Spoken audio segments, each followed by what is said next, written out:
کبھی کوئی خطا ہو جائے، غلطی ہو جائے، گناہ کا صدور ہو جائے اور انسان فوراً توبہ کر لے، فوراً رجوع کرے، پشیمانی اسے ہو جائے، عزم مصمم کر لے دوبارہ میں نہیں کروں گا، تو اللہ بخش دے گا۔ انما التوبۃ علی اللہ للذین یعملون السوء بجہالۃ ثم یتوبون من قریب، سورہ نساء میں فرمایا اللہ کے ذمے ہے ان لوگوں کی توبہ قبول کرنا۔ انما التوبۃ علی اللہ، اللہ کے ذمے ہے۔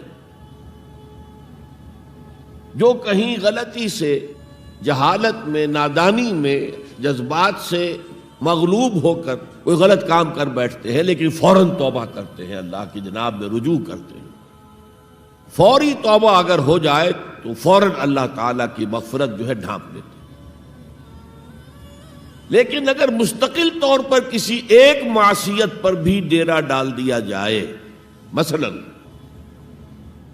آج کی دنیا میں جو بہت بہت کامن شے ہے، سود جسے اللہ نے حرام قرار دیا، جس پر اللہ کی طرف سے اعلان جنگ ہے، فَأَذَنُوا بِحَرْبٍ مِّنَ اللَّهِ وَرَسُولِهِ، تو سن لو، الٹیمیٹم ہے اللہ اور اس کے رسول کی طرف سے۔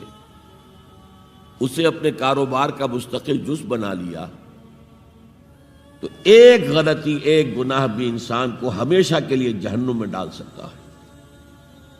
بلا من کسب سیئۃ وأحاطت به خطیئته فأولئک اصحاب النار هم فیہا خالدون۔ کیوں نہیں؟ کسی نے جان بوجھ کر ایک بڑا گناہ کمایا، چھوٹے چھوٹے گناہ جو ہے، گناہ صغیرہ، وہ تو خود بخود بھی دھلتے رہتے ہیں، اللہ کی رحمت سے صاف ہوتے رہتے ہیں۔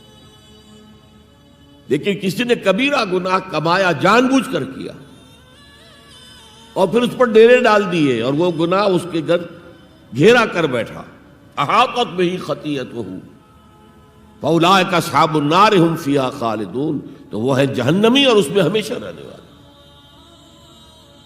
تو اطاعت اللہ کی، اطاعت رسول کی، یہ تو اسلام کا بنیادی مطالبہ ہے۔ اگر یہ بھی نہیں ہے تو پھر کچھ نہیں، اگر یہ نہیں تو بابا پھر سب کہانیاں۔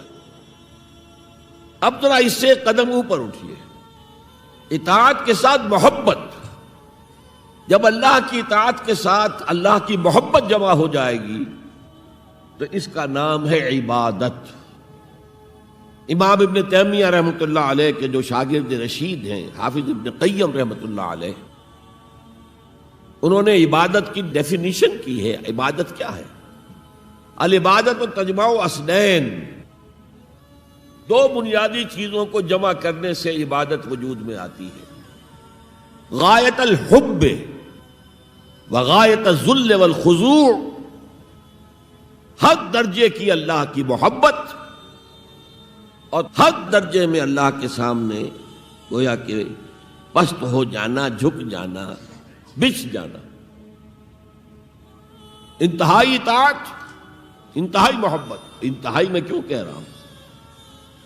سورہ بقرہ کے 20ویں رکوع کی پہلی آیت ہے، والذین آمنوا اشد حبا للہ، اور جو لوگ صاحب ایمان ہوتے ہیں وہ شدید ترین ہوتے ہیں اللہ کی محبت میں۔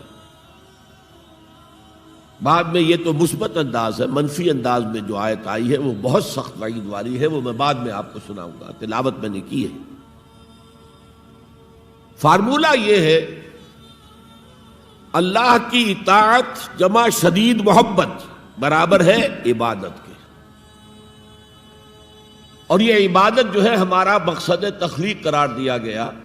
سورہ زاریات کی یہ آیت آپ میں سے حضرات کے علم میں ہوگی، وَمَا خَلَقْتُ الْجِنَّ وَالْإِنسَ إِلَّا لِيَعْبُدُونَ، میں نے جنوں اور انسانوں کو نہیں پیدا کیا مگر صرف اپنی عبادت کے لیے۔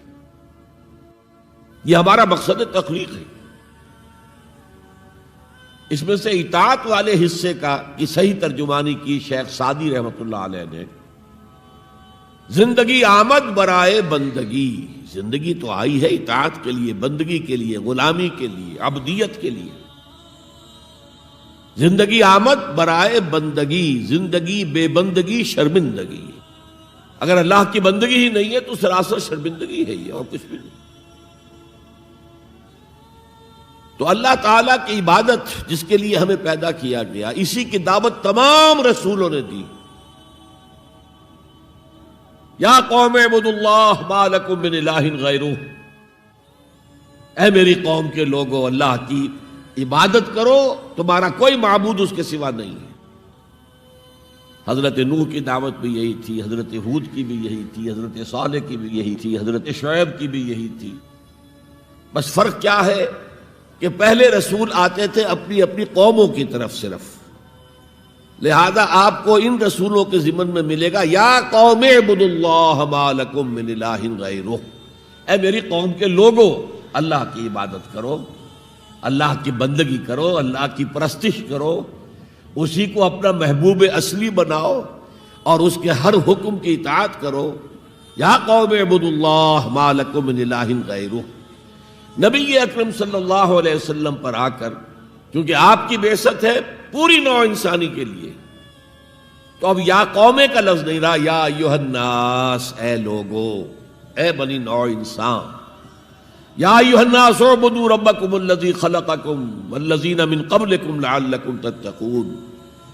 اے لوگو عبادت کرو، بندگی کرو، پرستش کرو اپنے اس رب کی جس نے تمہیں بھی پیدا کیا اور جو تم سے پہلے تھے ان کو بھی پیدا کیا، تاکہ تم بچ سکو. یہ کیوں کہا دوہرا کر تم سے پہلوں کو بھی پیدا کیا؟ اس لیے کہ اکثر و بیشتر گمراہ لوگ مشرکین کیا کہتے تھے اپنے رسولوں سے کہ ہم تو بس جی اپنے آباء و اجداد کے راستے پر چلیں گے، ما وجدنا علیہ آباءنا، جس طریقے پر، جس طرز عمل پر ہم نے اپنے آباء و اجداد کو پایا ہے ہم نے اسی پر چلنا ہے. تو واضح کر دیا تم بھی مخلوق ہو، وہ بھی مخلوق تھے، تم بھی انسان ہو، وہ بھی انسان تھے، تم سے بھی غلطی ہو سکتی ہے، ان سے بھی ہو سکتی تھی. لہذا یہ اصول نہیں ہے کہ جو بھی آباء و اجداد کی ریتیں ہیں، رسمیں ہیں، طریقے ہیں اور جو ان کے عقیدے ہیں انہی کو آپ لے کر چلیں، بلکہ آپ تو تلاش کریں صحیح عقیدہ کیا ہے، صحیح زندگی گزارنے کا طریقہ کیا ہے، اس کو اختیار کریں. یا ایھا الناس اعبدوا ربکم الذی خلقکم والذین من قبلکم لعلکم تتقون، تاکہ تم بچ جاؤ جہنم کی آگ سے. وتعلو همتي دوما وتسبق خطوتي الأزمان فوقتي